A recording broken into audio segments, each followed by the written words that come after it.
esta temática acerca de los matrimonios saludables.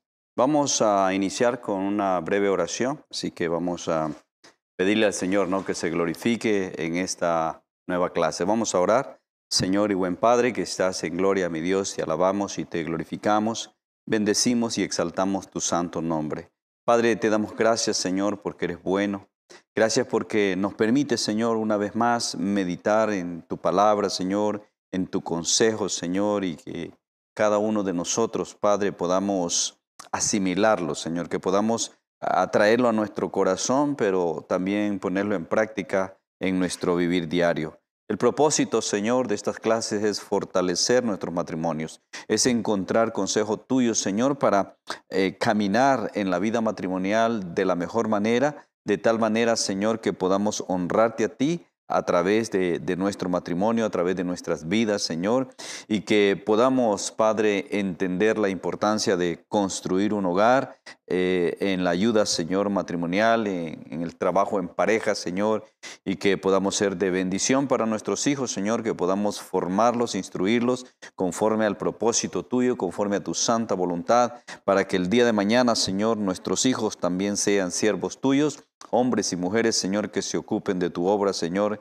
que se envuelvan, Señor, en la tarea que tú nos has encomendado de predicar el Evangelio, Señor, hasta el último rincón de la tierra. Así pues, dejamos este tiempo en tus manos, rogando, Señor, te glorifiques y nos bendigas y nos edifiques a cada uno de nosotros que lo necesitamos. Y te damos gracias en el nombre de Jesús. Amén y amén. Bien, el martes pasado hablábamos acerca de la importancia de aprender a administrar, el mandato que tenemos de parte de Dios, de ser buenos administradores, de poder dar testimonio con nuestra vida de que hemos entendido la tarea que Dios nos ha encomendado al concedernos la bendición de poder administrar no solamente las cosas que ha puesto en nuestras manos, sino la creación entera nos ha sido encomendada. Entonces, el educarnos para ser mejores administradores nos va a ayudar en todo sentido, no solamente en nuestra vida matrimonial, no solamente en concretar que nuestra familia tenga un hogar, sino en todos los aspectos de nuestra vida. O sea, la administración, la buena administración va a ser un elemento crucial para que avancemos en el propósito que Dios tiene con nosotros. Entonces, partiendo de ahí, hoy vamos a entrar a lo que es la solvencia económica o libertad financiera, le llaman algunos, lo que es el papel del manejo de las finanzas. Y así como en los otros aspectos de la vida matrimonial, el aspecto de las finanzas es el que más demanda una buena administración, porque resulta que hay muchos problemas en la pareja cuando tenemos problemas financieros, ¿verdad? Hay problemas porque de repente uno de los dos hizo un gasto innecesario y quedamos cortos con la renta, quedamos cortos con los pagos principales que hay que hacer o las responsabilidades que tenemos. Y entonces esos gastos generan conflictos o de repente juntos. O sea, no nos damos cuenta y como pareja simplemente queremos divertirnos, queremos pasarla bien y no nos damos cuenta que ya viene el fin de mes y que se demandan ciertos pagos y pues la diversión nos salió cara y después estamos ahí con problemas peleando. ¿Por qué? Porque no tenemos cómo solventar las responsabilidades económicas. Entonces, es bien importante la solvencia financiera en el hogar. Entonces, pero para llegar a una solvencia financiera, nosotros necesitamos trabajar en ello, ¿verdad? Y la administración o la buena administración juega un papel importantísimo en que nosotros podamos alcanzar solvencia financiera. Entonces, vamos a empezar definiendo en qué consiste la solvencia financiera. O sea, ¿cuándo es que podemos nosotros decir que estamos solventes económicamente? Bueno, la definición dice que la solvencia financiera es la capacidad de suplir para todas nuestras necesidades y tener extra para poder ayudar a otros que estén en necesidad. O sea, cuando nosotros llegamos a un punto donde tenemos lo suficiente para suplir todas nuestras necesidades y todavía nos sobra para poder ayudar a otros que están en necesidad, entonces podemos decir que hemos alcanzado una libertad financiera o una solvencia económica o solvencia financiera. Entonces, no es fácil llegar hasta ahí, ¿verdad? Especialmente cuando nosotros tenemos ingresos bastante bajos, que es la realidad en la mayoría de las familias hispanas acá en los Estados Unidos. La gran mayoría pues tenemos salarios medios o bajos, ¿verdad? Entonces es un poco complicado llegar hasta ahí, pero como hablábamos en la clase pasada, si nos organizamos y aprendemos a administrar lo poquito que ganamos, podemos llegar un día ahí, quizás nos tarde 10, 15, 20 años, ¿verdad? Pero una de las cosas que vamos a aprender en la próxima clase es la importancia de proyectarse hacia el futuro, que eso es lo que en la cultura hispana no se ve. La cultura hispana estamos acostumbrados a vivir el día a día. O sea, una vez salgamos con lo del mes, estamos bien, el otro ya veremos. Y seguimos el otro mes y tratando de resolver lo del mes, resolvimos, qué bueno. Y si llegó el fin de mes y no resolvimos, pues entonces vamos a pedir prestado para terminar de resolver y ya el otro mes nos arreglamos para pagarle al amigo que nos prestó, ¿no? Entonces, lamentablemente, esa es parte de nuestra cultura, lo cual debe de corregirse y debemos nosotros pensar en que necesitamos desarrollar esta capacidad para que no estemos nosotros ansiosos, no estemos angustiados, no estemos desesperados en el último minuto de cómo vamos a pagar nuestras cuentas, ¿no? Que tengamos un margen donde en una forma holgada nosotros podamos vivir tranquilos sabiendo de que así en este mes yo no tenga ningún ingreso, tengo para resolver las responsabilidades. Entonces, lo que yo les recomiendo es que para que usted pueda decir que alcanzó solvencia financiera, usted debe de acumular un ahorro equivalente a 6 meses. O sea, si usted tiene un ahorro con lo cual usted pueda vivir 6 meses de la misma manera que usted está viviendo, cumpliendo con todas sus responsabilidades, pagando todas sus cuentas, entonces ese ahorro le dice a usted que tiene una libertad financiera. Usted puede estar tranquilo, usted no le afecta tanto un día que pierda de trabajo. ¿Okay? Pero cuando estamos viviendo al día, perder un día de trabajo es crucial. Ya no digamos si hay que perder una semana, ¿verdad? Hay empleos donde tú pierdes un día y te lo compensan, o sea, te lo pagan de todas maneras, pero esos los que trabajan en empresas grandes, en empresas que tienen ese servicio, pero no todas lo tienen, ¿verdad? Entonces, ¿qué sucede cuando nosotros no tenemos esta libertad financiera, esta solvencia financiera y de repente nos enfermamos y no podemos trabajar 2, 3 días? Aparte que tenemos que gastar en el doctor y la medicina, esos 2, 3 días no ganamos ni un quinto. Entonces, si estamos nosotros viviendo al día, ¿verdad? Esto va a afectar en gran manera ese mes. Y entonces esto lo que hace es que genera un agujero. Y un agujero en las finanzas representa una deuda. O sea, como yo no tenía ese ahorro, no tenía ese fondo, entonces tengo que recurrir a un préstamo, ya sea con tarjetas de crédito o con los amigos. Pero entonces yo voy generando un agujero. Entonces el siguiente mes yo tengo que tapar ese agujero, pero como el ingreso se mantiene igual, entonces yo voy a tener que abrir otro agujero para tapar este. Y entonces, ¿qué es lo que sucede? Que la mayoría de la gente se acostumbra a ese estilo de vida, ¿verdad? Les compartía la semana pasada que hay gente, y digo porque yo conocí compañeros de trabajo, que el día lunes cuando llegábamos a trabajar ya andaban consiguiendo prestado para su lunch. O sea, ¿cómo es posible? Si el viernes recibieron su cheque y ya el lunes necesitaban prestado para comprar su lunch.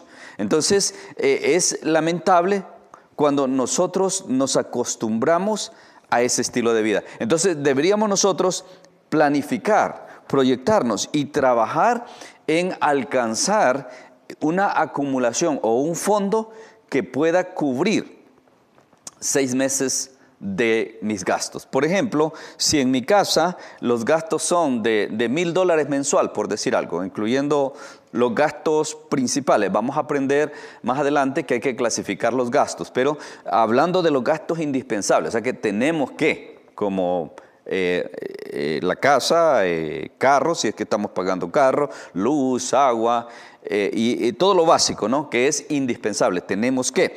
Entonces, si mis gastos son $1,000, entonces si yo tengo $6,000 ahorrados ahí de reserva, entonces yo puedo decir que sí, yo puedo darme el lujo de perder un día de trabajar, 2 días.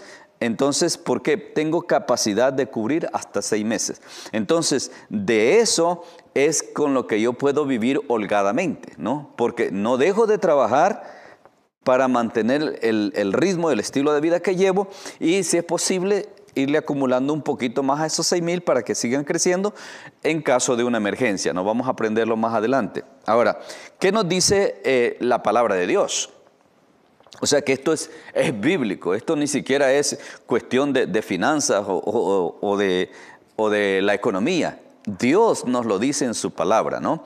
Que Él se va a encargar de hacer que nosotros tengamos lo suficiente en todo. Dice el texto, lo voy a leer textualmente, 2 Corintios 9:8.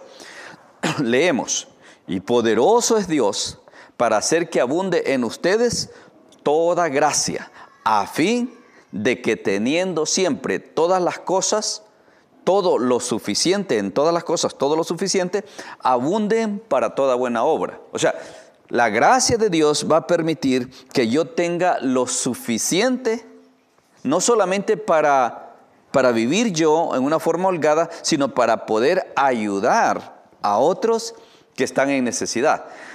Ustedes saben, el mismo Jesús dijo, los pobres siempre van a estar ahí, o sea, la gente necesitada. Hay gente que va a ser toda la vida pobre y no porque Dios quiera que sean pobres, sino por su mala cabeza. O sea, porque no administran, porque no aprovechan las oportunidades, porque no tienen proyección de vida y entonces se acostumbran a un estilo de vida así y así mueren, ¿verdad? Pero los que hemos venido a Cristo, creo que debemos entender que es necesario agarrar la palabra de Dios y aplicarla. Entonces, si Dios nos dice que Él nos va a bendecir de tal manera que nosotros vamos a tener lo suficiente, o sea, tener lo suficiente quiere decir que nada te hace falta, ¿verdad? Y además vas a tener para compartir con otros. Entonces, si usted ve este texto, lo que nos está diciendo Dios es que quiere que cada uno de nosotros como cristianos tengamos solvencia financiera. Que como familia vivamos libres de problemas financieros. Que podamos nosotros disfrutar nuestra vida experimentando la libertad financiera. Ahora, ¿qué es lo que nos roba o nos esclaviza en el área de las finanzas? Son las deudas. Lamentablemente, cuando nosotros no nos organizamos, usamos la deuda como el recurso número 1, cuando debería de ser el último recurso. Es más, si nosotros vivimos conforme a la palabra, nunca tendríamos que recurrir a un préstamo. O sea, esa es la promesa de Dios. Y si nosotros creemos que las promesas de Dios son verdad, entonces eso va a ser una realidad en nuestra vida. No tendríamos nosotros que endeudarnos, ¿verdad? Entonces, cuando hablamos de deuda, yo creo que las únicas 2 deudas justificadas, especialmente cuando se está empezando el hogar, es la de la casa y la del auto. O sea, son necesidades básicas que muchas veces, o en la mayoría de los casos, si no nos endeudamos, nunca lo vamos a conseguir. Ahora, sí se puede, porque tú puedes empezar a ahorrar, hasta completar para tu casa. Se puede. Pero si tú aprendes la disciplina y administras bien, aprendes a jugar cómo es el juego, valga la redundancia, con los bancos, y entonces tú puedes llegar un día a tener ya tu propia casa a paga, ¿verdad? Pero es un proceso, ¿verdad? Hay personas privilegiadas que cuando se casan, sus padres les dan una casa o un apartamento, pero eso no nos pasa a todos, ¿verdad? A mí me tocó empezar de cero. Entonces, la gran mayoría empezamos de cero, ¿verdad? Algunos pues son afortunados, ¿verdad? Y empiezan ya con casa propia y una solvencia económica, ¿no? Qué bueno sería que cuando tú te cases, tu suegro te dé casa y te dé tu $1.000.000 para que empieces a trabajar. Eso sería excelente, ¿no? Pero soñar bastante grande, ¿no? Entonces, las deudas nos toman del cuello y nos ahorcan, nos ahogan. ¿Okay? Entonces, entre más deudas tenemos, más se complica la situación y más conflictos hay entre la pareja. ¿Por qué? Porque el responsable generalmente es el hombre, pero a veces por tener mal crédito, entonces las deudas se van a nombre de la mujer. ¿Okay? Y entonces el responsable de la deuda siempre va a estar ansioso de cómo se va a hacer el pago de este mes, ¿verdad? Y entonces eso es lo que nos agobia, nos irrita, y entonces nos frustramos y terminamos peleando como pareja. Terminamos maltratando a nuestros hijos, gritándole a nuestros hijos por la misma frustración que se genera todos los días. Ahora, ustedes imagínense vivir en esa zozobra de todos los días, semana tras semana, mes tras mes, estar pensando, ¿y cómo vamos a salir de esta deuda? O sea, eso para mí no sería vida, eso, estar todo el tiempo. Ahora, pueden venir temporadas, sí, porque a veces, pues, por ejemplo, hay una enfermedad y tienes que recurrir a un préstamo de emergencia y te quedas con esa deuda. O sea, son situaciones, pero hay que solventarla y luego seguir en la proyección de vida que tenemos. Entonces, el consejo bíblico, o sea, el consejo de parte de Dios es no deudas, cero deudas.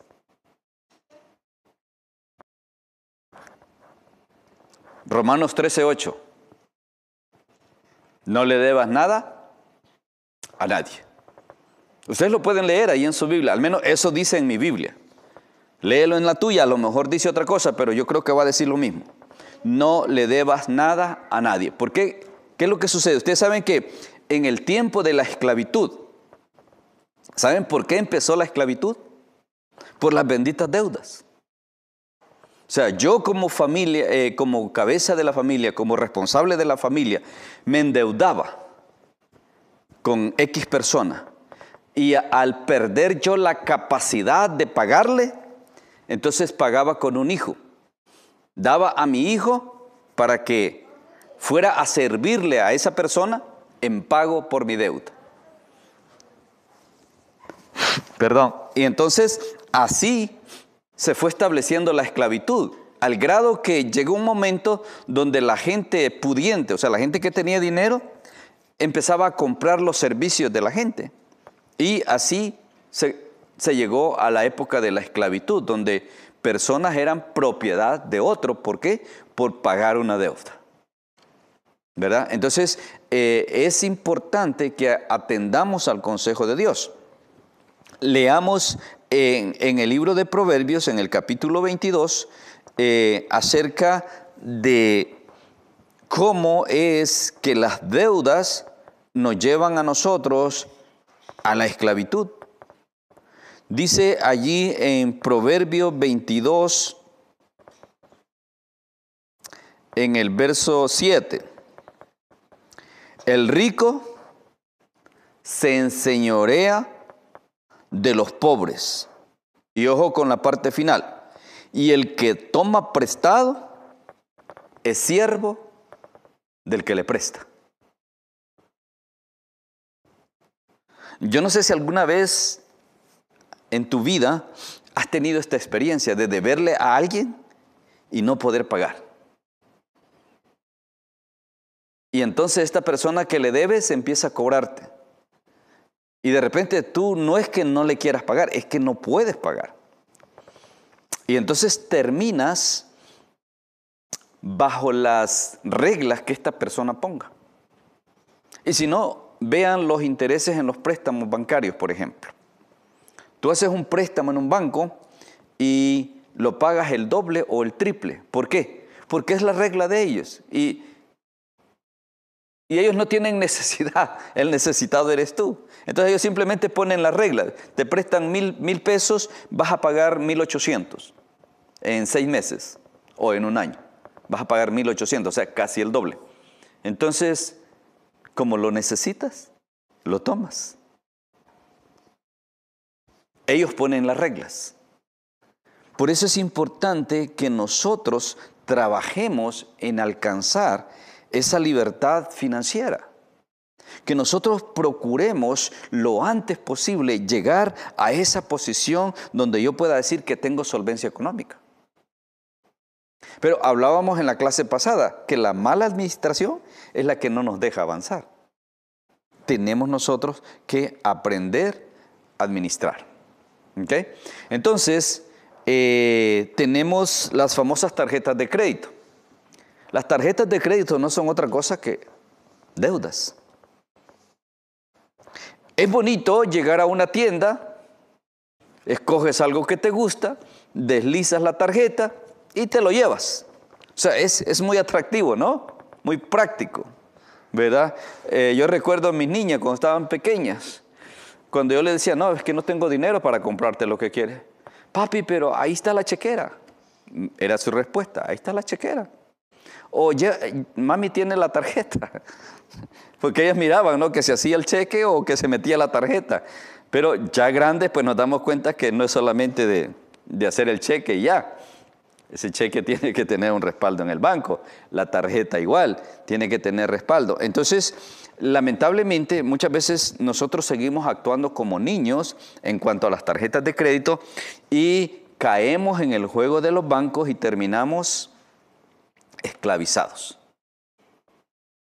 ¿Okay? El banco te dice, mira, sí, te aprobamos 5,000 de crédito, y por allá te dice otro banco, te damos 10,000.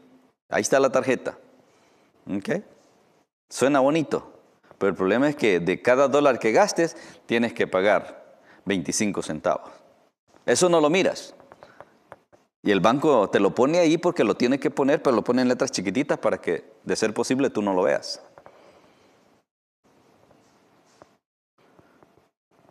Tener una tarjeta es lo mismo que decirle a un amigo que te preste. O sea, es tener un préstamo. Lo que yo recomiendo es que si te facilitan una tarjeta, está bien, pero no te llenes de tarjetas. Y si puedes usar la tarjeta para incrementar tu crédito, para mejorar tu crédito, pero hay que saber usarla.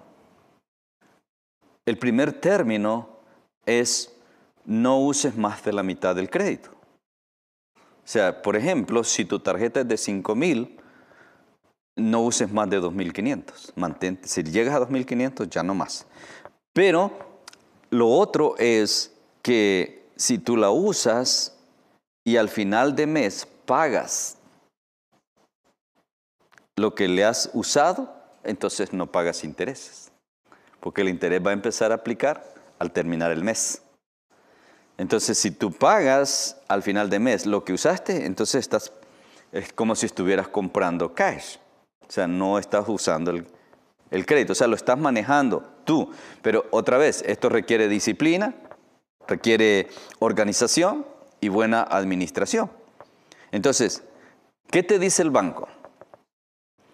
Este mes puedes pagar, de los 800 que debes, puedes pagar $30. Y tranquilo. Entonces, ese es el pago mínimo. ¿Y sabes lo que significa el pago mínimo? Es que tú estás pagando el interés de ese mes y la deuda va a seguir siendo la misma. Y tú puedes pasar 20 años pagando lo mínimo y tu deuda va a estar ahí. ¿Por qué? Porque solamente estás pagando la ganancia del banco y tu capital sigue endeudado. Entonces, al banco le conviene, y por eso es que te mandan en el recibo, te dicen, esta es tu cuota mínima, o sea, menos de esto no puedes pagar, porque te ponen multa. O sea, si pagas menos de eso, te cae multa. Si no pagas, aunque sea el mínimo, otra multa, ¿verdad? Entonces el banco se beneficia. Si tú vas a usar una tarjeta, entonces hay que aprender a usarla, hay que aprender a trabajarla, hay que aprender el juego. O sea, no es solamente lo bonito de llegar a la tienda y deslizar la tarjeta, sino saber cómo funciona, saber cómo yo puedo mantener el control y no darle el control al banco. Porque si le dejas el control al banco, cuando menos sienta vas a estar colgado. Que le ha pasado a mucha gente. Mucha gente llega a un momento donde ya no tienen salida porque le deben a 3, 4, 5 tarjetas y por todos lados le están cobrando. Y luego que te ponen en collection, que es cuando ya es una agencia aparte de la institución, que su trabajo es simplemente hacer que tú pagues a como dé lugar. Entonces esos ya no te dejan ni respirar. Están ahí, detrás de ti, todo el tiempo, de una manera o de otra manera, ¿verdad? La cosa es que pagues, ¿verdad? Cuidemos de no caer en ese juego, ¿ok? Estas tarjetas te van a arrastrar a terminar completamente endeudado. Y entonces esto va a traer un caos en tu relación de pareja. Porque ya tu mente y tu enfoque y todo tu tiempo y todo tu ser va a estar enfocado en las benditas deudas. Es más, ya no vas a tener tiempo para Dios. Porque vas a estar buscando cada oportunidad de poder trabajar, de poder hacer dinero para solventar tus deudas. Entonces ya no vas a tener tiempo para la iglesia, ya no vas a tener tiempo para tu mujer, ya no vas a tener tiempo para tus hijos. ¿Ok? En el libro de Deuteronomio encontramos una palabra que Dios da al pueblo de Israel, que hoy nosotros la podemos sacar y aplicarla a la iglesia, porque la iglesia es el pueblo de Dios. Entonces, si ustedes leen en Deuteronomio capítulo 15, miren lo que dice. En el verso 6 leemos lo siguiente: ya que Jehová tu Dios te habrá bendecido como te ha dicho, prestarás entonces a muchas naciones, mas tú no tomarás prestado. Tendrás dominio sobre muchas naciones, pero sobre ti no tendrán dominio. Cuando haya en medio de ti menesterosos, o sea, personas necesitadas, de alguno de tus hermanos en alguna de tus ciudades, en la tierra que Jehová tu Dios te da, no endurecerás tu corazón, ni cerrarás tu mano contra tu hermano pobre, sino abrirás a él tu mano liberalmente y en efecto le prestarás lo que necesite. Wow, ¿se acuerdan lo que leímos en Corintios hace un momento? Vas a tener todo lo suficiente y un poco más para compartir con los necesitados. Esto se lo dijo Dios a Israel. Y esto aplica para nosotros, la iglesia. Si nosotros en verdad aplicamos la palabra de Dios en nuestra vida y nos esforzamos en vivirla todos los días de nuestra vida, entonces nosotros podremos dar testimonio al mundo de que esto es verdad. Pero la razón por la cual no podemos dar testimonio, porque no lo estamos viviendo, es porque no estamos sujetos a la palabra. No estamos viviendo la palabra de Dios, por lo tanto no podemos cosechar lo que eso conlleva conforme a la promesa de Dios, ¿verdad? Si Dios nos hizo esta promesa, entonces más vale que nosotros la creamos. Más vale que nosotros estemos confiados en que así va a ser porque Dios así lo dijo. Más adelante en el capítulo 28, leemos en el verso 12, te abrirá Jehová su buen tesoro, el cielo, 28:12, siempre en Deuteronomio, para enviar la lluvia a tu tierra, en su tiempo y para bendecir toda obra de tus manos, y prestarás a muchas naciones, y tú no vas a necesitar pedir prestado. Mire qué interesante. Ahora, ¿por qué es que nosotros nos vemos en la necesidad de pedir prestado? Porque no estamos viviendo la palabra de Dios. Si tan solo nosotros nos sujetamos, nos sometemos a lo que Dios ha establecido, entonces nosotros vamos a vivir libre de deudas. Acuérdate la próxima vez que necesites pedir prestado. Acuérdate. Algo no anda bien en tu relación con Dios, algo anda mal en tu comunión con Dios, algo no estás administrando bien. Y quizá tengas que resolver por medio de un préstamo. Hazlo, pero hay que proponerse que esa sea la última vez. Y hay que buscar ayuda, hay que buscar consejo, hay que buscar de Dios, ¿verdad? Para que no nos acostumbremos a vivir de préstamo en préstamo, porque eso nos va a llevar cada día a la esclavitud que Satanás quiere que tengamos. O sea, Satanás quiere que nosotros seamos esclavos de este mundo. Cristo Jesús nos libertó. Jesús pagó el precio en la cruz para salvarnos. Entonces, no es que sea malo tener una tarjeta de crédito, es que hay que saber usarla. Y si no la sabes usar, si no eres disciplinado, si no administras bien, pues mejor no aceptes tarjetas de crédito, porque te vas a meter en serios problemas. ¿Okay? Ahora, ingresos versus gastos. Es obvio que si tu ingreso es alto, puedes tener gastos innecesarios.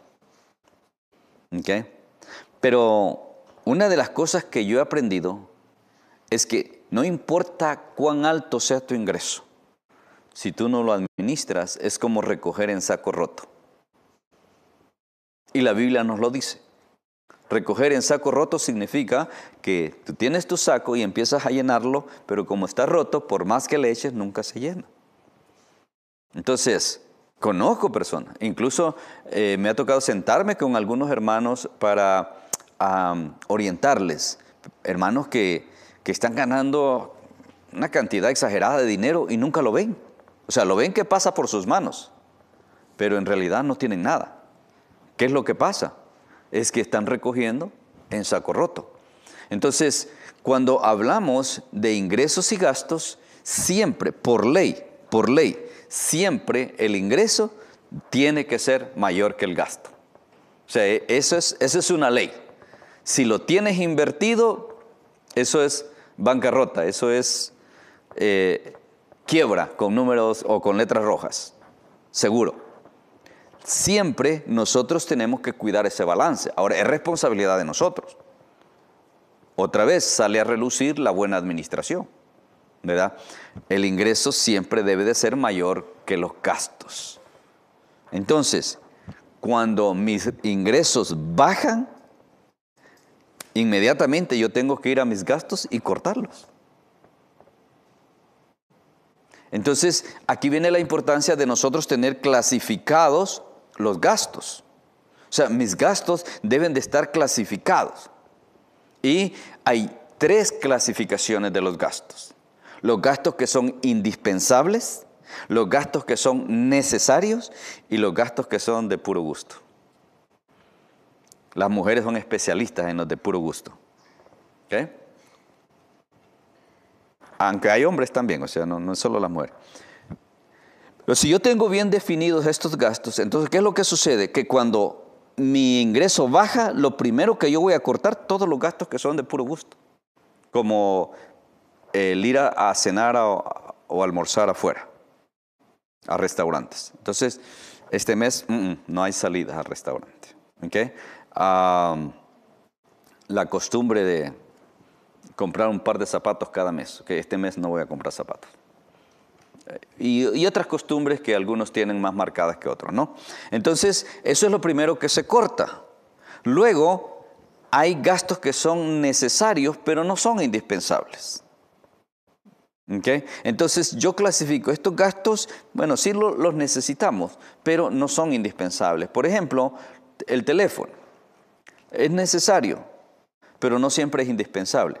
En algunos casos es indispensable. Cuando te sirve para cuestiones de trabajo, entonces sí va a ser indispensable, ¿verdad? Pero de lo contrario, sí es necesario, pero no indispensable. Entonces se puede cortar también, ¿verdad? Y así podemos identificar ciertos gastos que tenemos que podríamos cortarlos y sí, vamos a vivir un poco más limitados, pero igual salimos bien.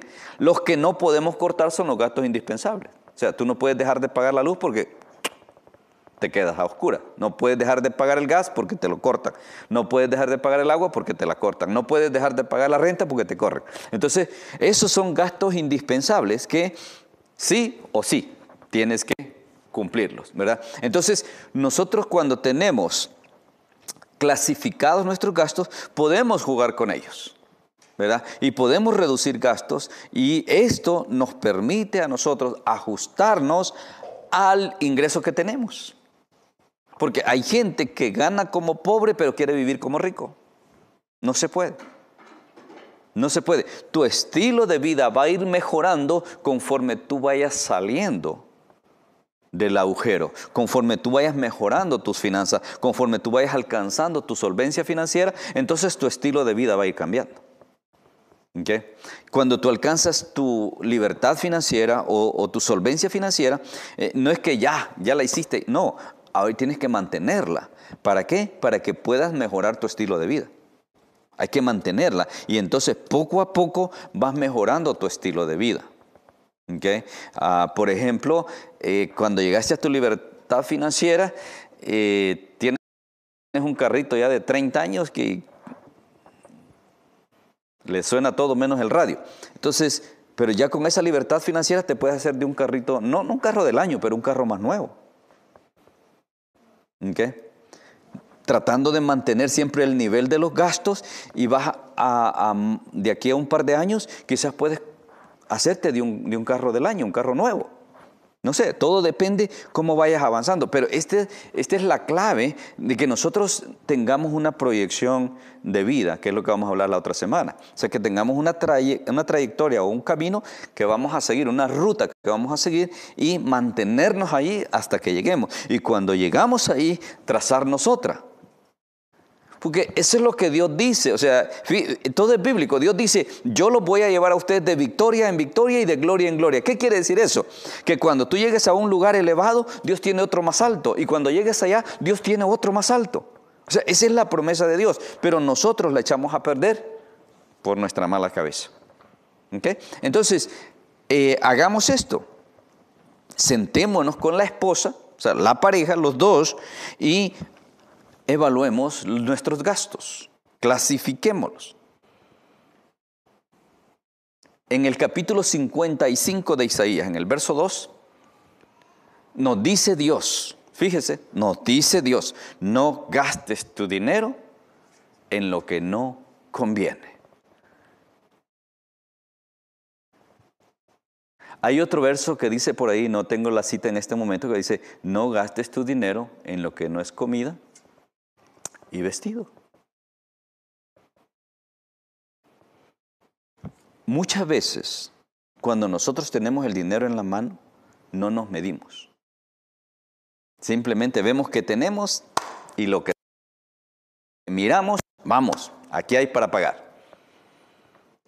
Cuando deberíamos de ser nosotros cuidadosos, porque en el tiempo de la abundancia, hay que guardar, porque tarde que temprano va a venir un tiempo de escasez. Y si no guardamos, entonces el tiempo de la escasez va a ser crítico. ¿Okay? Aprendamos a aplicar en nuestra vida la regla de las prioridades. ¿Qué es primero, qué es segundo, qué es tercero? En nuestra vida, en nuestro matrimonio, en nuestro hogar. Debe de haber un orden de prioridades bien claro, bien establecido, donde los dos como pareja estamos de acuerdo. En un momento quizás la prioridad sea la casa, en otro momento quizás la prioridad va a ser la escuela de los niños, qué sé yo. Van variando, pero tener bien definido, tener bien claro cuáles son las prioridades, porque como decía la semana pasada, a veces nos olvidamos que en un momento de la vida nuestros hijos van a ir a la universidad. Y entonces nosotros hemos tenido 19 años para prepararnos para la universidad de nuestro hijo, pero no nos damos cuenta hasta que el muchacho tiene 18. Nos damos cuenta que el muchacho tiene que ir a la universidad y que cuesta un ojo de la cara. Y entonces seguimos otra vez con la crisis. O sea, si estamos medio levantándonos, pero como no le dimos prioridad a eso, entonces viene otro trancazo que me manda al piso otra vez y tengo que volver a empezar, que tengo que conseguir prestado para pagar la universidad y entonces otra vez vuelvo al yugo, a la esclavitud, que es lo que Satanás quiere, ¿no? Entonces, consideremos lo que Dios nos aconseja y pongámoslo a trabajar, ¿ok? El hacer un presupuesto es clave. No todos los matrimonios trabajan con presupuesto, al menos en la cultura hispana. En la cultura americana es más común. Ellos usan mucho el presupuesto. Pero en la cultura hispana es rara la pareja, es rara la familia que usa un presupuesto. Ahora, si tú no usas el presupuesto porque no estás habituado a hacerlo, por lo menos organízate a que tus gastos vayan de acuerdo a tus ingresos, a no sobrepasar. Pero resulta que el presupuesto se vuelve necesario porque nos ayuda a administrar mejor. Hablábamos de aprender a administrar. Hablábamos de la necesidad de ser buenos administradores, del mandato bíblico. Dios requiere que seamos buenos administradores. Entonces, si el trabajar con un presupuesto me va a ayudar a administrar mejor, entonces, pues vale la pena. Por lo menos por un tiempo, mientras te alineas. Por lo menos aprender a disciplinarte un poco, a manejar mejor las finanzas y después lo puedes dejar, pero lo importante es que entres en la línea, ¿no?, que te va a ayudar a llegar a la solvencia financiera. Entonces, si nos educamos, nos instruimos y obedecemos la palabra de Dios, entonces vamos a tener éxito en nuestras finanzas. ¿Okay? Vas a tender a lograr un mejor control de tus gastos. ¿Por qué? Porque cada vez que vas a comprar algo, que se presenta la oportunidad de hacer un gasto, lo primero que ves es si está en el presupuesto. Entonces, si no está en el presupuesto, como dicen en inglés, never mind, eso no es para mí, lo dejamos. ¿Ya? Se queda. Pero cuando no tenemos presupuesto, simplemente se me antojó. Lo vi en un comercial o lo vi en internet. Digo, wow, eso está bonito, yo quiero eso.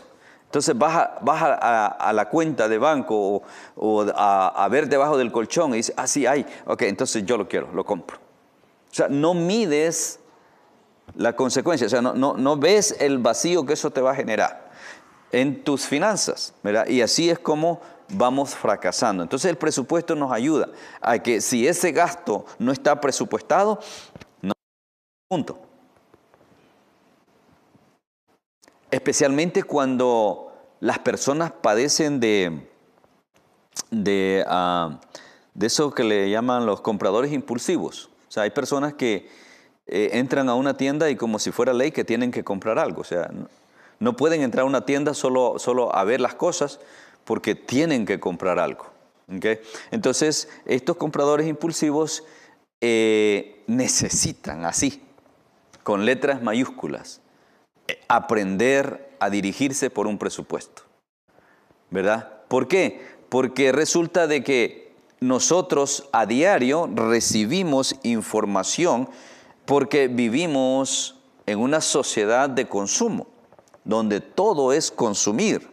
Y nos venden a través de los comerciales, a través de las diferentes redes, nos venden. Y nosotros, si no tenemos el control, nosotros vamos a terminar gastando el dinero en puras boberías. ¿Okay? Y no hay problema que las gastes en boberías si te sobra. Pero el problema es que lo gastes en boberías y después tienes que andar pidiendo prestado para los pañales de tu niño. Entonces ahí sí está mala cosa. O sea, gastas el dinero en boberías y luego no tienes para la renta. Entonces, esas son las cosas que hay que evitar. O sea, si ya tienes solvencia económica, entonces vas a poder darte el lujo de gastar en boberías. Pero mientras no llegas a la solvencia financiera, hay que aguantarse, hay que mantenerse alineado hacia la meta que queremos alcanzar, ¿no? Te ayuda a mantener tus prioridades en orden. O sea, porque en base a tus prioridades funciona tu presupuesto. ¿Okay? Entonces, tus gastos están siendo regidos por las prioridades que tú has definido y han sido presupuestadas. Lo que no está presupuestado simplemente no entra y ya. Por más que te guste, por más que sea una oferta, no vas a andar buscando ofertas. Porque ese es el problema del comprador. Impulsivo. Ve una oferta y no la puede dejar pasar. Esta no se me va. Lamentable, pero es cierto. Les presento un breve ejemplo de lo que es un presupuesto. Es algo simple que no necesitamos nosotros tener conocimientos de finanzas, ni conocimientos de economía, ni de administración para hacer un presupuesto simple. Es simplemente anotar todos los gastos y clasificarlos. Entonces, ustedes se sientan como matrimonio, como pareja, se sientan a la mesa, agarran un papel, agarran un lápiz y empiezan a anotar todos los gastos que ustedes hacen en un mes. Es posible que se les escape alguno, no importa. Al final en el presupuesto hay un punto donde dice otros, eso es para los que se les olvida, ¿no? Algo que se les quedó por ahí, entonces se pone cierta cantidad por algunas cositas que gastamos que no nos percatamos en el momento. El siguiente mes ya lo vamos a poder incluir porque ya lo detectamos. O sea, las cosas que aparecieron en otros nos van a ayudar a identificar otros gastos que de repente no los tenemos a la hora de hacer el presupuesto. ¿Okay? Pero si ustedes notan, el presupuesto, el ejemplo que les estoy dando, empieza con los gastos indispensables como casa, luz, agua, gas, comida, vehículo, gasolina, ropa, calzado, teléfono, cable y otros más, ¿no? Entonces ustedes agregan todo lo que ustedes gastan. Ahora, fíjense la importancia de este. Ya cuando ustedes terminaron, suman las cantidades y los va a llevar a un total. En este caso del ejemplo, el total nos dio 1,375. ¿Okay? ¿Qué quiere decir ese 1,375? Que en la familia de este ejemplo necesitan $1,375 mensuales para cubrir sus gastos. Y se acuerdan la ley irrefutable que decíamos que el gasto no puede ser mayor que el ingreso. Entonces lo que hacemos es, agarramos este número y lo comparamos con los ingresos. ¿Cuánto gana el varón? El varón gana al mes a $800. La esposa, como lo único que hace es cuidar a un niño por ahí, gana $100 o 200, pongámosle. Entonces, en total ganan $1,000 entre los dos. Ya estamos en problema. Este presupuesto ya no aplica. ¿Por qué? Porque son 1,300 y estamos ganando 1,200. Entonces, ¿qué es lo que tenemos que hacer? Primero nos vamos a que no haya ningún otro. O sea, esos $50 del otro de una desaparecieron. Tenemos que limitarnos a los gastos que están ahí establecidos, ¿ok? Entonces, luego, como necesitamos eliminar $375, entonces quitemos el cable, ya tenemos $15 más. Este mes no vamos a comprar zapatos, no vamos a comprar ropa. No podemos quitar la gasolina. ¿Okay? Pero noten que en comida hay 50. ¿Será que no vamos a comer este mes? Bueno, quizás podemos reducir a 30, qué sé yo. O sea, es acomodar el presupuesto al ingreso. ¿Okay? Y entonces, claro, este es un ejemplo, o sea, esto no es real y por eso difícilmente nos va a cuadrar. Entonces, pero ya en el campo real, nosotros lo vamos a hacer cuadrar. ¿Ok? Entonces, si no cuadra y el presupuesto definitivamente es mayor que el ingreso, entonces también podemos trabajar en cómo incrementar el ingreso. ¿Ok? Para poder ajustarnos al presupuesto. Lo saludable es de una cortar el presupuesto, acomodarlo al ingreso, ¿verdad? Y claro, los gastos indispensables no los podemos cortar. Entonces, el ingreso tiene que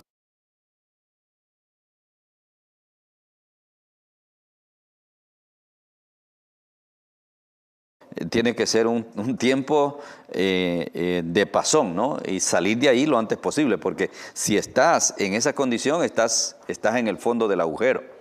O sea, estás viviendo al día. Y hay que salir de ahí. Entonces tenemos que incrementar los ingresos para salir del hoyo. Y una vez incrementamos los ingresos, el presupuesto se puede elevar, pero no lo elevo hasta que alcance cierta libertad financiera. Eso es lo que debemos de aprender en el hogar.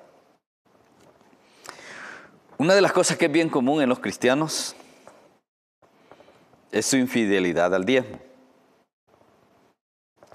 Según la Escritura, los diezmos le corresponden a Dios. Ahora, ¿qué es el diezmo? La 10ª parte de tu ingreso. Estábamos hablando de que si tu ingreso, en el ejemplo que decíamos, si tu ingresos son 1,000, entonces realmente cuentas con 900, porque 100 de esos 1,000 no son tuyos, son de Dios. ¿Y qué es lo que sucede cuando estamos apretados? No diezmamos. Porque la mente carnal te dice, bueno, esos 100 pesos te van a servir para pagar la luz. Si los das a Dios o a la iglesia, te vas a quedar corto. Entonces, ¿qué pasa? No, este mes no vamos a diezmar. O escucho hermanos decir, este mes voy a diezmar poquito porque me fue mal.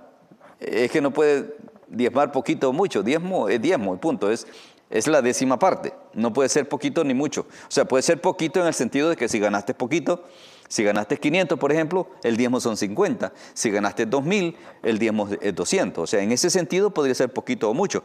Pero la 10ª parte no va a variar nunca. Siempre va a ser la 10ª parte. Entonces, una de las cosas que como cristianos necesitamos nosotros cimentar en nuestro corazón es que la 10ª parte de todo nuestro ingreso no nos pertenece a nosotros. Es de Dios, ¿verdad? Entonces, cuando Dios habla al pueblo por medio de Malaquías, Dios le dice al pueblo, ustedes todos me han robado. O sea, me están robando. Y ustedes van a decir, ¿y en qué te hemos robado? ¿En qué te estamos robando? Y él dice, en los diezmos. Entonces, en el verso 10 dice, ustedes traigan los diezmos para que no falte el alimento en mi casa. Y es la única parte en la Escritura donde Dios nos da la libertad de probarlo. Dice, pruébenme si quieren. Y se van a dar cuenta cómo yo me voy a encargar de abrir las ventanas de los cielos para que ustedes tengan bendición hasta que sobre y abunde. Que es lo que leíamos en Corintios, ¿no? Vamos a tener lo suficiente y un poco más para ayudar a los necesitados. Entonces Dios dice, tú simplemente cumple con el diezmo, sé fiel en tu diezmo y yo me voy a encargar de que tu bendición nunca falte, de que tengas siempre lo suficiente para ti y un poquito más para ayudar a otros. Eso es lo que está diciendo aquí, ¿verdad? Dice, abriré las ventanas de los cielos y derramaré sobre vosotros bendición hasta que sobre de abundancia, sobreabunde. O sea, que tengas más de lo necesario. ¿Okay? Ahora, si leemos Deuteronomio 14, vemos otra vez cómo Dios a través de su palabra nos deja ver cuán importante es que nosotros entendamos que esa 10ª parte no es de nosotros. O sea, no es que nosotros vamos a desajustar, no, es que no es nuestro. Y si tú lo tomas, entonces a eso se refería Dios en Malaquías cuando le dice que le están robando, ¿no? En el capítulo 14 de Deuteronomio, en el verso 22, leemos lo siguiente. Indefectiblemente, o sea, esto indefectiblemente, o sea, que no puede fallar. Diezmarás todo el producto del grano que rindiere tu campo cada año. ¿Ok? Y comerás delante de Jehová tu Dios en el lugar que Él escogiere para poner ahí su nombre, el diezmo de tu grano, de tu vino, de tu aceite y las primicias de tus manadas y de tus ganados, para que aprendas a temer a Jehová tu Dios todos los días. Y si el camino fuere tan largo que no puedas llevarlo por estar lejos de ti, el lugar que Jehová tu Dios hubiere escogido. En aquel tiempo era el templo, las sinagogas. Hoy día sabemos que es el templo, oficialmente es el templo, el lugar que Dios escogió, para poner en él su nombre cuando Jehová tu Dios te bendijere. Entonces dice, los venderás y guardarás el dinero en tu mano y vendrás al lugar que Jehová tu Dios escogiere, o sea, el templo, y darás el dinero por todo lo que deseas, por vaca, por oveja, por vino, por sidra o por cualquier cosa que tú deseares. Y comerás allí delante de Jehová tu Dios y te alegrarás tú y tu familia. Y no desampararás al levita que habitare en tus poblaciones, porque no tienen parte ni heredad contigo. Al fin de cada 3 años sacarás todo el diezmo de tus productos de aquel año y lo guardarás en tus ciudades. Ahora, esto era para bendecir a los sacerdotes, a los levitas. Y vendrá el levita que no tiene parte ni heredad contigo, y el extranjero, el huérfano y la viuda que habite en tus poblaciones, y comerán y serán saciados, para que Jehová tu Dios te bendiga en toda obra que tus manos hicieren. O sea, el tercer año tenían que dejar la cosecha, la 10ª parte, no cosecharla, no recogerla, sino los huérfanos, las viudas y los levitas venían y ellos lo recogían. Y entonces Dios promete que la bendición iba a ser sobre ellos. Ahora, nosotros como cristianos, muchos todavía tenemos problemas para diezmar. Ahora, ¿por qué tenemos problemas para diezmar? Porque tenemos problemas económicos. Entonces, ¿qué es lo que sucede? Es que nunca nos alcanza. Y cuando nosotros recibimos nuestra paga por el trabajo, por la labor que hemos hecho, entonces lo primero que nosotros miramos es lo que tenemos que pagar. Pero resulta que nunca miramos que de ese ingreso la 10ª parte no nos pertenece. Cuando nos eduquemos y aprendamos que lo único que nosotros tenemos es el 90% del ingreso, entonces vamos a tener éxito en esta parte del área financiera nuestra. Ahora, mire lo que el gobierno hace. ¿Sabes cuánto le pagas al gobierno por cada cheque? Algunos pagan hasta el 18% de su cheque, no el 10%. O sea, depende del estatus que tú tengas. Así pagas del 14 al 18 hasta el 22%, creo. Los muchachos, los jovencitos pagan todavía más. Entonces, el gobierno simplemente te lo saca de tu cheque. No te andan preguntando. Si tú trabajas para una empresa, tú vas a ver que en cada cheque, ahí va el descuento de lo que tienes que pagarle al gobierno. Y al final del año te hacen todavía una revisión. O sea, cuando se hace la declaración no es otra cosa más que revisar. Si no has pagado de cada cheque, bueno, entonces ahí tienes que pagar todo de una. Y si ya pagaste por cada cheque, entonces te hacen una evaluación, si pagaste de más o si todavía debes, y ahí te pasan la factura. Si Dios hiciera así, todos estuviéramos en problemas. porque nos cuesta aprender a ser fieles en esta área. ¿Ok? No sé si ustedes han oído la regla del 80-20. Yo aprendí esta regla hace muchos años y es interesante porque no lo aprendí en una charla de la iglesia, la aprendí en una charla financiera. O sea, una charla de finanzas, el expositor compartió esta regla del 80-20 y me llamó mucho la atención y desde ahí yo la uso cada vez que hablo de dinero en la iglesia. Me gusta traer a colación esta regla porque es muy importante, muy interesante y muy práctica. O sea, esta regla consiste en que nosotros debemos de aprender a vivir con el 80% de nuestro ingreso. O sea que el presupuesto nuestro debería estar basado en el 80% del ingreso y no en el 100% como lo hacemos. Ahora, si yo tengo problemas con mi presupuesto de ajustarlo al 100% del ingreso, imagínate, está peor la cosa, ¿no? Entonces, pero otra vez volvemos a la importancia de la administración. Necesito organizarme, necesito administrar para poder llegar a alcanzar este punto de poder sobrevivir con el 80%. Ahora, de este 20% que yo no voy a tocar, el 10% acabamos de hablar. Es que ni siquiera es mío, el 10% es de Dios. O sea que en el peor de los casos yo debería de vivir con el 90%. ¿Okay? Entonces, el 10% es de Dios. Ahora, lo que este expositor dijo, el otro 10% lo ahorras. En nuestra cultura hispana tenemos problemas para ahorrar. Nos cuesta ahorrar, pero también es falta de cultura, es falta de educación. Pero se puede aprender. Hay que esforzarse al principio. Y cuando tú lo empiezas a hacer, después se va volviendo un hábito. Pero es el hábito de ahorrar lo que te va a permitir llegar a la solvencia financiera. Es el hábito de ahorrar lo que te va a permitir un día acumular lo de 6 meses que hablábamos al principio. 6 meses de fondo de soporte que está allí para una emergencia, está allí para cuando te quedas sin trabajo, está allí para cuando no hay ingreso absoluto, tienes de dónde echar mano.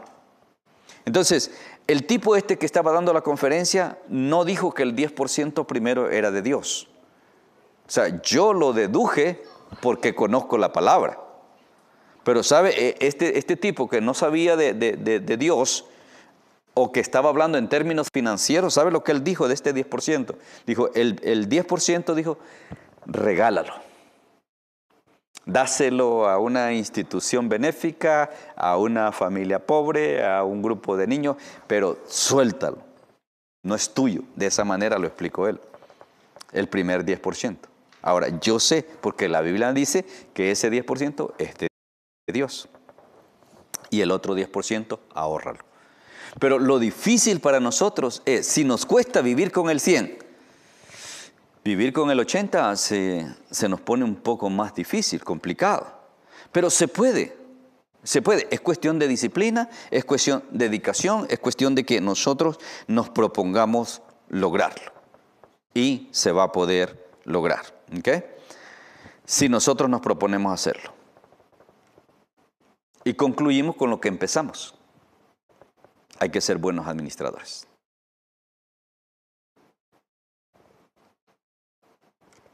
Así dice Filipenses 4:12.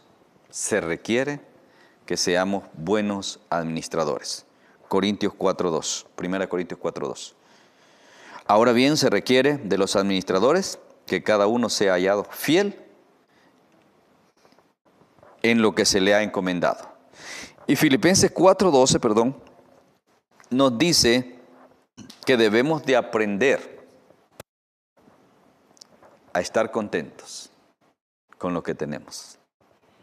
A disfrutar cuando hay abundancia, pero también disfrutar cuando hay escasez. O sea, aprender que la vida es un camino de subidas y bajadas, de altas y bajas. Hay momentos donde vamos a tener en abundancia las vacas gordas, pero también hay momentos de las vacas flacas. Y cuando vemos la historia de este José, el hijo de Jacob, vemos que Dios lo usó para orientar al faraón y Egipto fue el único país que en ese tiempo, en esos 7 años de hambre, el único país donde había comida en abundancia que les pudo vender a los demás. Por el consejo de José. ¿De dónde vino el consejo de José? Simplemente de someterse a Dios. Para terminar, me gustaría hablar un poquito acerca de las casas. O sea, el juego de las casas es bien importante aprenderlo. ¿Okay? Comprar una casa no es tan complicado. O sea, yo recuerdo cuando nosotros estábamos empezando con mi esposa, nosotros teníamos como 3, 4 años cuando nos lanzamos ya a la casa. Y lo que me impulsó a mí fue que la señora, la vendedora, me dijo, ¿sabes qué? Con lo que tú pagas en el apartamento de renta, tú puedes pagar la casa. Yo le dije, si tú me garantizas que así es, démosle. Me dijo, no, yo te garantizo que así es. Y efectivamente, en ese tiempo yo pagaba 540, creo, en el apartamento. Y efectivamente la cuota de la casa me quedó por 580, creo, por ahí. Así nos aventamos a la primera casa. ¿Okay? Entonces, lo interesante es, por eso decía, aprender el juego. ¿Por qué? En esa casa nosotros vivimos 7 años. A los 7 años nosotros decidimos movernos porque el área se empezó a poner un poco fea, las escuelas, y para proteger mis hijas, pues mis hijas estaban en middle school, me pareció que era necesario buscar un área más saludable, más sana, ¿no? Con escuelas más saludables. Entonces, vendimos esa casa. En 7 años a esa casa le ganamos nosotros $60,000. ¿Okay? O sea, vendimos la casa, se pagó lo que se debía de la casa todavía y me sobraron $60,000. Entonces, con esos $60,000 pudimos agarrar la casa donde vivimos ahora. O sea, en la casa pues ya tenemos 23 años viviendo, porque fue en el 2000 que agarramos esa otra casa, que ya es un poco más grande, más cómoda. Como les digo, nos dio un levantón, ¿verdad? Y gracias a Dios, pues ahí estamos. Todavía no la terminamos de pagar, pero ya casi terminamos. Entonces, hay que entrar en el juego. Hay que aprender cómo se mueven las cosas. Y para las parejas que están empezando, que ya tienen su casa, una de las cosas que les recomiendo, por experiencia, o sea, yo cometí el error ese, es nunca refinanciar la casa. Refinanciar la casa es la peor decisión que puedes hacer.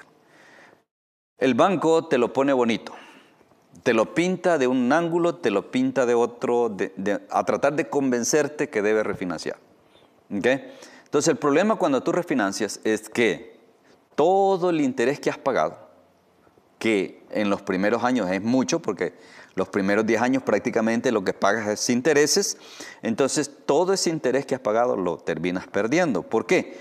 Una refinanciación lo que es comprarte la casa a ti mismo, o sea, te la vendes a ti mismo, ¿verdad? Y entonces es simplemente ponerle paro al interés y vuelves a empezar de cero.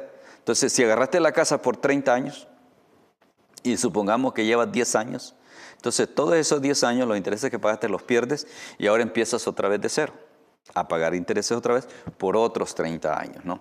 Entonces, hay algunas diferencias o diferentes tipos de refinanciar.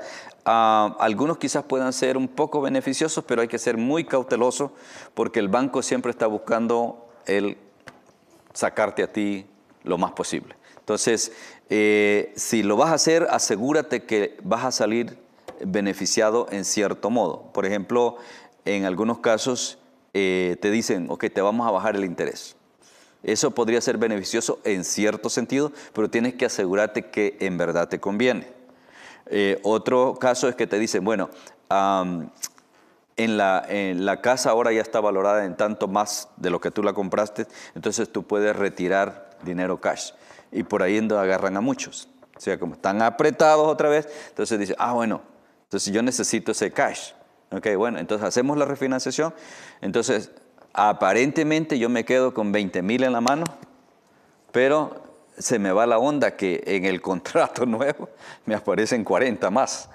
¿Okay? Entonces simplemente me quedé con 20 en la mano, pero aquí en el contrato no solamente quedé clavado otra vez por 30 años y a volver a empezar a pagar, sino que el aumento de la casa, lo que la casa o lo que le llaman el equity, ya me lo clavaron en el nuevo precio, porque o sea, yo mismo la volví a comprar, o sea, me la vendí a mí mismo. Esa es la refinanciación. Entonces es un juego de números que el banco los maneja muy bien y nosotros nos enredamos fácilmente, o sea, especialmente si no tenemos conocimientos financieros, nos enredan facilito. Así que cuidemos esa parte, ¿okay? Cuidémonos de caer en eso y hay que pedir orientación. Hay que pedir orientación. Y pues, ¿qué les digo? Mi único deseo es que cada uno de ustedes pronto alcancen su libertad financiera, que puedan tener esa bendición de poder aprender a vivir con el 80%, así sea poquito o sea mucho. Usen bien el otro 20%, porque eso los va a llevar a libertad financiera y el día de mañana ustedes van a poder tener un negocio, una empresa que trabaje para ustedes y ustedes ya no tengan que trabajar ni para ustedes, ¿verdad? Porque conforme nos vamos poniendo más viejos, vamos perdiendo nuestra capacidad laboral, ¿verdad? Y a veces pues no pensamos en eso. Estamos jóvenes, tenemos resistencia, tenemos fuerza, tenemos salud y nos olvidamos que quien nos da eso es Dios.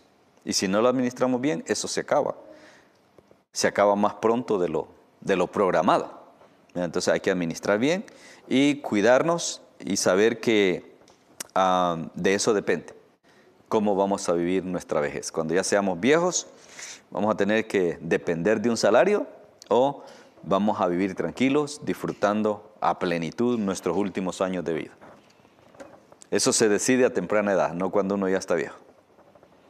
Pues bien, vamos a dar unos minutitos si hubiese alguna pregunta, si alguien tiene alguna pregunta.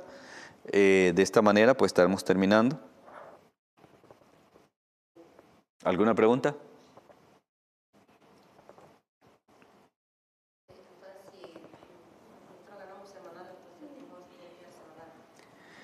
Lo mejor es que lo hagas semanal. Que si lo acumulas al mes, en primer lugar, entre más alto es el número, más nos cuesta soltarlo. ¿Okay? O sea, no es lo mismo soltar $50 que soltar 500, ¿ya? Entonces,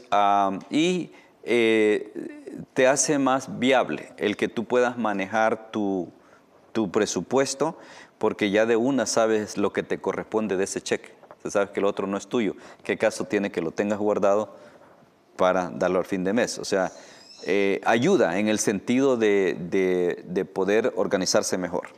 Pero si ya ustedes son bien disciplinados, si en su hogar ya tienen una buena disciplina, ya tienen un presupuesto establecido, entonces lo puedes aguantar hasta fin de mes también, o sea, como se ajuste mejor al presupuesto, ¿verdad? Lo importante es tener bien claro que esa porción de tu cheque, ese 10% de tu ingreso, no es tuyo, que es de Dios.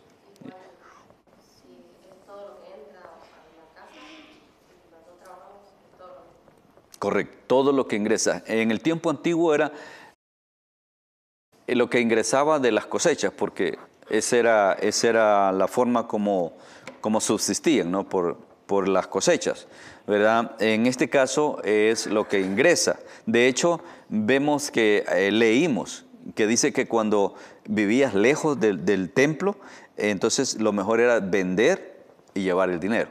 O sea, de lo que habías apartado como diezmo. O sea, tú sabías que esto era el diezmo de tal cosa, entonces lo vendías y lo que te pagaban, eso no lo tocabas, sino lo ibas a entregar. Si se complicaba llevar, por ejemplo, en el caso de los animales o la misma cosecha, trigo, aceite, o sea, transportarlo pues se dificultaba. Entonces es lo mismo ahora, o sea, en tu salario todo lo que ingresa a la casa, si trabajan dos, si el hijo mayor trabaja, o sea, todo lo que ingresa a la familia, ese ingreso debe de apartarlo para Dios, así de simple. O cuando tienes negocio, ¿okay? Cuando tienes negocio, tú tienes que hacer dos líneas de ingreso. El ingreso personal y el ingreso del negocio. Entonces, hay gente que diezma solo lo personal y no diezman del negocio. Es su decisión. Yo recomiendo que tanto el personal como el negocio deberían de diezmar. ¿Por qué? Porque lo mismo que Dios aplica en lo personal para bendición, lo mismo va a aplicar para tu negocio. O sea, la bendición y la prosperidad de tu negocio va a venir en base a que honres a Dios con los diezmos. Ahora, no tienes que hacerlo, y es más, ni personalmente. Yo en la iglesia no me gusta decirle a la gente, tienes que hacerlo. No, debes hacerlo, pero la decisión es tuya. Aquí nadie te va a exigir ni te va a demandar si diezmas o no diezmas.